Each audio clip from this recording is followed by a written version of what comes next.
श्री स्वामी समर्थ भक्तांनो, पौर्णिमा आणि अमावस्या दोन सख्या बहिणीची कथा. एक राजा होता.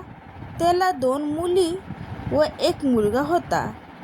एका मुलीचे नाव होते अमावस्या तर दुसऱ्या मुलीचे नाव होते पौर्णिमा. पौर्णिमा खूप धार्मिक वृत्तीची होती. तिला भजन, कीर्तन, पूजा पाठ यात खूप रस होता. तसेच ती प्रत्येक कामातही हुशार होती. परंतु अमावस्याला हे सर्व काही आवडत नव्हते.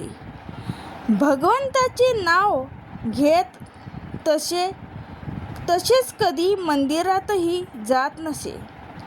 अमावस्येच्या वडिलांचे प्रत्येक कामात तिचा पाठिंबा राहत असे. परंतु वाईट कार्यासाठी पौर्णिमेचे विरोध राहत असे. तिला वाईट काम आवडत नव्हतं. राजाला वाटायचं आपल्या विरोधात कोणीही बोलत नाही आणि पौर्णिमा आपल्याला विरोध करते या गोष्टीचा राजाला खूप अपमान वाटत असेल.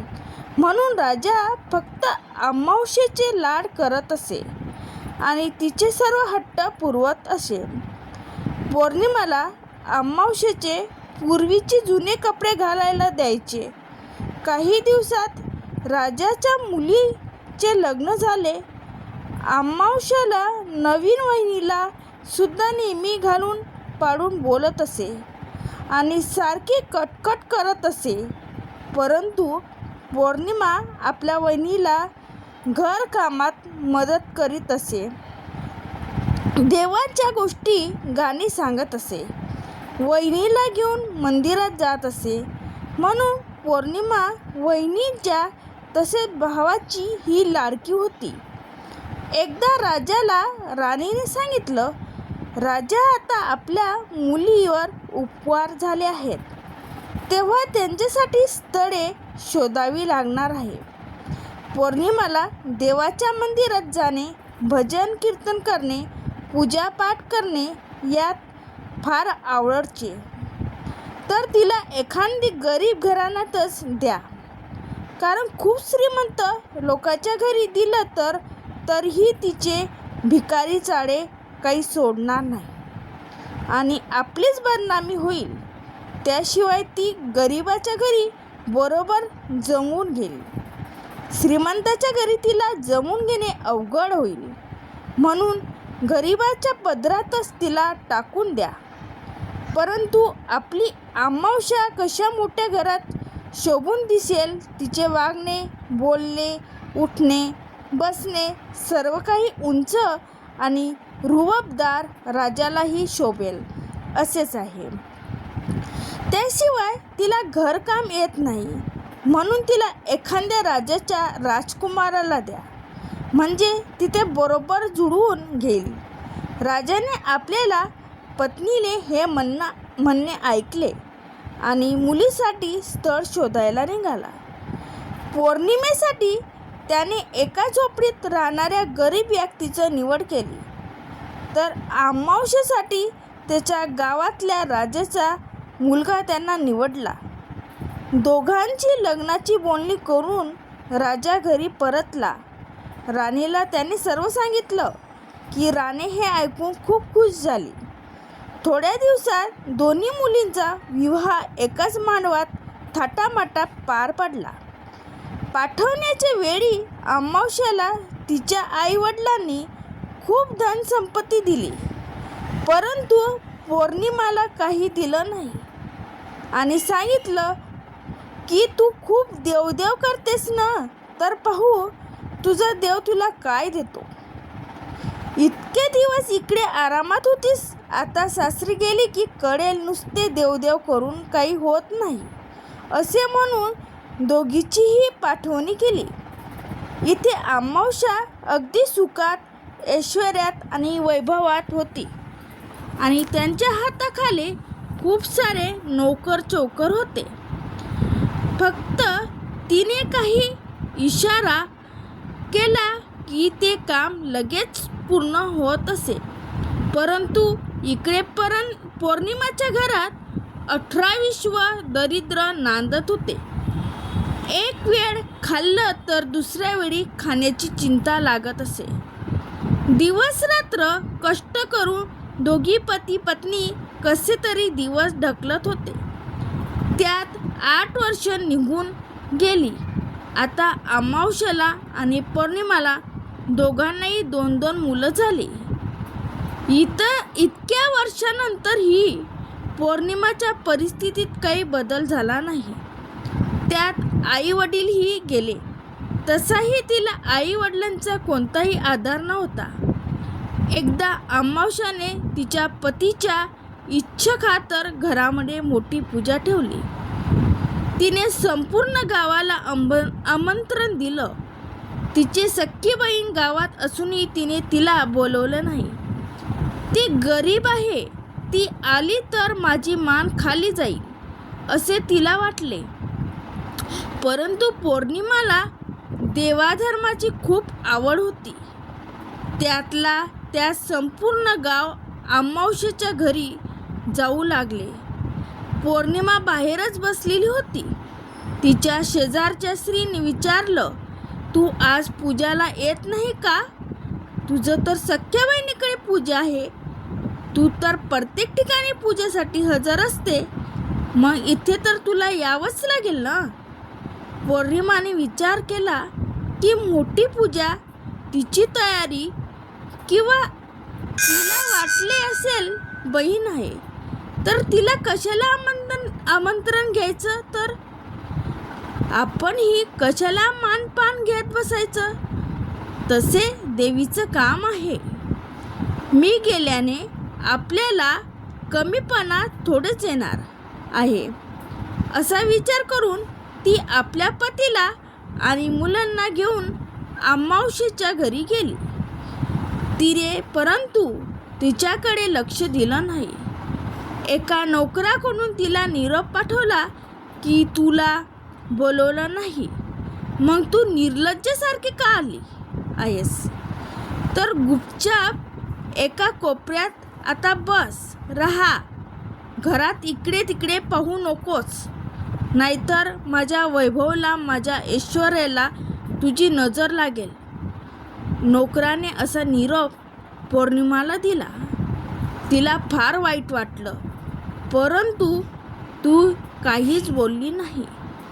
तिने तिच्या नशिबाला दोष देत राहिली. भगवंताला म्हणाली, हे देवा, मी तुमची इतकी पूजा केली, आराधना केली, याचं मला हेच फळ का? माझी परिस्थिती कधी सुधारणार नाही का? किती दिवस हे मी भोगतच राहणार. उद्यापन संपलं. सर्वांनी प्रसाद खाल्ला सुद्धा पौर्णिमाला प्रसादही दिला नाही. ती तशीच निघाली. तिला खूप वाईट वाटलं याचं की तिचा पती व मुलंही प्रसाद न खाता आली. वाटेत तिला वाटलं की आता घरी जाऊन मुले विचारतील की मावशीने काय दिलं, तर काय सांगावं म्हणून तिने आपल्या पतीला व मुलांना सांगितलं, मी खूप दिवसापासून माझ्या माहेरी गेली नाही, म्हणून आज मी माहेरी जात असे म्हणून अर्ध्या रस्त्यातूनच ती बाहेरच्या रस्त्याला लागली. रस्त्याने जाता जाता तिला एक तुळस दिसली. तिथे एक खूप म्हातारी बाई बसलेली होती. तिने पौर्णिमाला आवाज दिला आणि सांगितलं, पोरी, अगं, हे तुळशीचं वृंदावन खूप खराब झालं आहे. तुळस अशी वाढत चालली आहे. जरा तेवढं वृंदावन स्वच्छ करून तुळशीला पाणी घातलं तर खूप चांगलं होईल. माझ्या आता इतकं उठवत नाही, म्हणून तिला सांगते.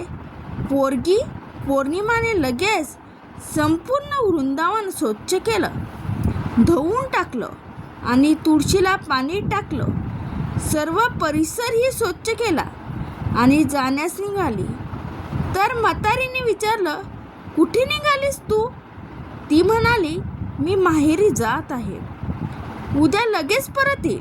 म्हातारीने पौर्णिमाला सांगितलं, त्यावेळी परत जाशील त्यावेळी मला भेटून जा. पौर्णिमा हो म्हणाली आणि पुढे निघाली. तर तिला एका महादेवाचं मंदिर दिसलं. तिथे खूप वृद्ध म्हातारा बसलेला होता. त्या म्हाताऱ्याची दाढी मिशा वाढलेल्या होत्या. धोतर फाटलं होतं. काठीचा आधार घेऊन तो म्हातारा चालण्याचा प्रयत्न करीत होता. तो पौर्णिमाकडे पाहून म्हणाला, जरा मला हे मंदिर झाडायला मदत करशील का? आणि मला आंघोळ घालायची करायची आहे. तर 2 बादल्या पाणी आणून देशील का? तिला कामाची सवय होती. तिने पटकन झाडू हातात घेतला आणि संपूर्ण मंदिर झाडून पुसून लखण केलं. त्यानंतर विहिरीतून 2 बादल्या पाणी काढून आणलं. बाबांना छान आंघोळ घातली. मग मंदिरातच गेली. देवाआधी देव महादेवांना ही स्थान घातले. तेव्हा तिने देव महादेवाचे पूजन केले आणि जाण्यास निघाली. तर ते बाबा तिला म्हणाले, पोरी, जेव्हा परत येशील त्यावेळेला मला भेटून जा. तिला हो म्हटलं आणि पुढे निघाली. तर पुढे तिला एक कलिंगा देवीचं मंदिर दिसलं. तिथे एक स्त्री बसलेली होती. तिने तिला सांगितलं की झाडावरील हे फळे तोडण्यासाठी माझी मदत कर. पौर्णिमा तिथे गेली. झाडावरची सर्व फळे तोडली. खाली पडलेले पालापोचळा झाडून स्वच्छ केला आणि संपूर्ण परिसर स्वच्छ करून जाण्यास निघाली. तर ती स्त्री तिला म्हणाली, तू जेव्हा कधी परत येशील तेव्हा मला भेटून जा. तिलाही हो सांगितलं आणि निघाली पुढे. एक नदी आडवी आली. नदी तिच्या पलीकडे तिचे माहेर होते. आता काय करावं असा विचार करीत असताना तिला तिथे एक म्हातारी दिसली. ती शांतपणे तिथे बसलेली होती. ती दुसरी तिसरी कुणी नव्हती, साक्षात गंगा माता होती. ती म्हातारीकडे गेली आणि तिला विचारलं, आजी, तुम्ही इथे अशा का बसल्या आहात? तर म्हातारीने सांगितलं, मला नदीकडे बघून खूप वाईट वाटते आहे. सर्वजण येतात आणि नदीत घाण टाकतात, नदीत अस्वच्छ करतात आणि निघून जातात. नदी कोणतीही स्वच्छ करत नाही. पौर्णिमाला सांगितले, तितक्याच न चला तर मी नदी स्वच्छ करते. नदीत टाकलेला कपडा, घाण सर्व काही एका ठिकाणी काढले. नदी अगदी स्वच्छ दिसू लागली. म्हातारीने पौर्णिमाला विचारलं, तू कुठे जात आहेस? पोरी, तिने सांगितलं, नदीच्या पलीकडे माझं माहेर आहे. मला तिथे जायचं आहे, परंतु कसे जावे तेच समजत नाही. तोच म्हातारीने एक नाव बोलवली. संपूर्ण फुलांनी भरलेली होती. म्हातारीने तिला सांगितलं, जाताना मला भेट आणि मगच जा. तिने हो सांगितलं आणि नावेत बसली. माहेरी गेली. नंदेला पाहून वहिनीला फार आनंद झाला. तिने तिचा आदर सत्कार केला. खूप दिवसांनी नणद घरी आली म्हणून तिने पटापट स्वयंपाक केला. पौर्णिमानंही वहिनीला स्वयंपाकात मदत केली. त्यांनाही फार आनंद झाला. तिने फळे आणली. खूप दिवसाने आत्या घरी आली म्हणून त्यांनी ही आत्याबरोबर मनसोक्त गप्पा मारल्या. बहीण भाऊ कितीतरी वेळ बोलत बसले. वहिनी नजरेने हा कौतुक सोहळा पाहत होती. दुसऱ्या दिवशी पौर्णिमा आपल्या घरी जाण्यास निघाली.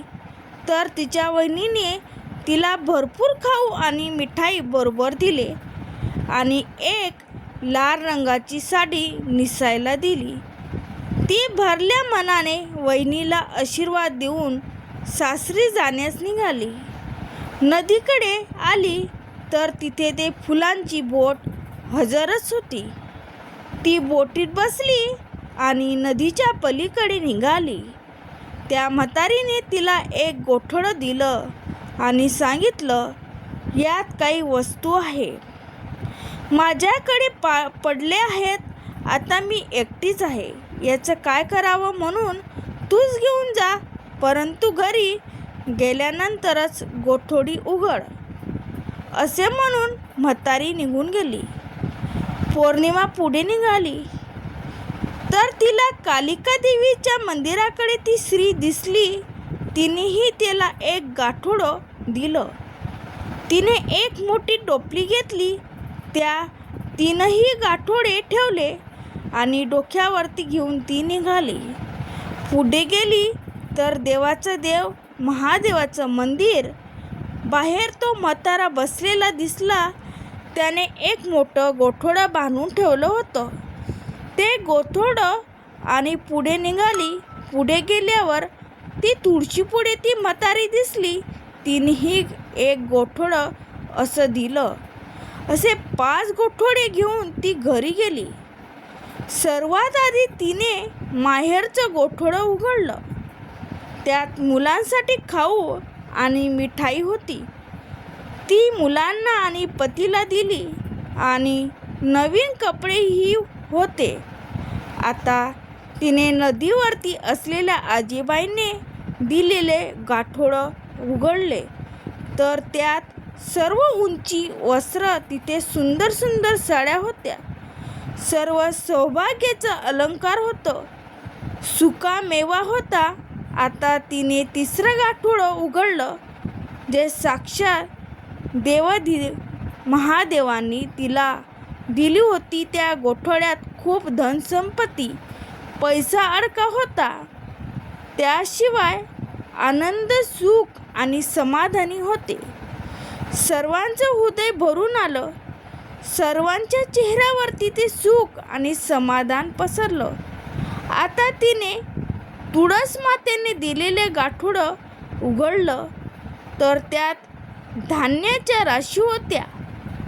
कोरे तिच्या घरात खूप संपत्ती, पैसा अडकं, अन्नधान्य आलं. तिची परिस्थिती सुधारली. तिच्या घरातले धन वाढत चाललं होतं. ते संपतच नव्हतं. तिनेही एकदा विचार केला, मीही एकदा पूजा करते, सगळ्यांना आमंत्रण देते. इतरांच्या घरी पूजासाठी तर नेहमीच जाते, पण आपल्यालाही घरी पूजा करावी यासाठी तिने खूप मोठ्या प्रमाणावरती पूजाचे आयोजन केले. वहिनीला आणि भावालाही बोलवलं. अमावास्येला सुद्धा बोलवलं. नंतर खूप मोठा प्रसादचा कार्यक्रम झाला आणि त्यानंतर सर्वांनी एक एक मूठभर रत्नी, मोती, पिवळे दिले. अमावास्येच्या तर आश्चर्यचकित झाली. एवढे हिरे मोती ही वाटत आहे. मी इतकी श्रीमंत असूनही हे सगळं वाटत नाही. हिच्याकडे कुठून एवढी धनसंपत्ती आली? म्हणून तिने ठरवलं की पौर्णिमाला विचारून पाहावं. मग तिने पौर्णिमाला विचारलं की हे सर्व काय आहे? तू इतकं कुठून आणलंस? आजपर्यंत कोणाही अशी दक्षिणा कोणाला दिली नाही आणि आज तो प्रसाद भेट म्हणून सर्वांना रत्ने, माणके वाटत आहेस? त्यावेळी तिने सर्व हकीकत आपल्या बहिणीला सांगितली. बहिणीने तर प्रसाद न घेता तिथून निघाली. विचार केला की मीही उद्या लगेच जाऊन अशी सर्व धनसंपत्ती घेऊन येईल. दुसऱ्या दिवशी ती माहेरी जाण्यास निघाली तर रस्त्यात तिला तुळशीजवळ एक म्हातारी दिसली. तिने तिला सांगितलं की पोरी, जरा वृंदावन स्वच्छ कर आणि तुळशीचे पाणी टाक. तर आम्ही असले कामे करत नाही. तिने असं सांगितलं, बाई, मी असले कामं करणार नाही. तुला काय वाटतं की आपण कोणाला काय सांगत आहोत? माझे कपडे खराब होतील. मला वेळ नाही. चल जा तूच कर असे म्हणून ती पुढे निघून गेली. तिला देवाधी देव महादेवाच्या मंदिरात असलेली एक वृद्ध म्हातारा दिसला. त्यानेही तिला मंदिर परिसर झाडायला सांगितले. तर तिथेही तिने असं उलट उत्तर दिलं आणि सांगितलं, तुम्हाला बसल्या बसल्या काही काम नाही का? तेवढं तर काम करा. आणि तिथून पुढे निघाली. कालिका देवीच्या मंदिरातही तिने तसंच केलं. कडेही तसंच झालं. आता तिला नदीच्या पलीकडे जायचं होतं, परंतु त्या नावेत सर्व काही काटे कुठे भरलेले होते. त्यातच एक बाजूला बसली. तिच्या पायात काटा टोचला. तिचा पाय रक्तबांबड झालं. तसेच ते लगडत माहेरी गेली. तिच्या वहिनीने तिला पाहिलं तर तिला खूप राग आला. तिचे आई वडील होते तोपर्यंत आपल्यावरती खूप रुबाब केला आहे, हिचे काही ऐकायचं नाही असे म्हणून तिने तिच्याकडे लक्ष दिलं नाही. नणद आली म्हणून तिने काही नवीन केलं नाही.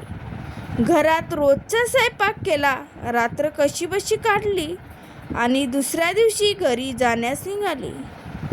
भाऊ व वहिनीला सांगितलं, मी इतक्या दिवसानं आली आहे, घरी परत जात आहे, काहीतरी दे ना. पौर्णिमाला कसं दिलं होतंस? तर तिने सांगितलं. मला तिची बहिणी म्हणाली, अहो नणद बाई, तुम्हाला तर असे उचलता येणार नाही, तुम्ही पुढे जा, मी मागून पाठवते देते. ती खूप आनंदी झाली आणि निघाली नदीकाठे.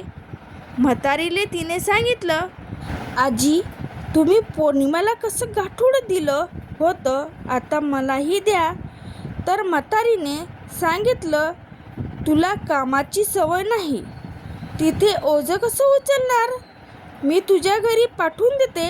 असंच कालिका देवीच्या मंदिरात आणि देव महादेवाच्या मंदिरात आणि तुळशीकडेही असंच झालं.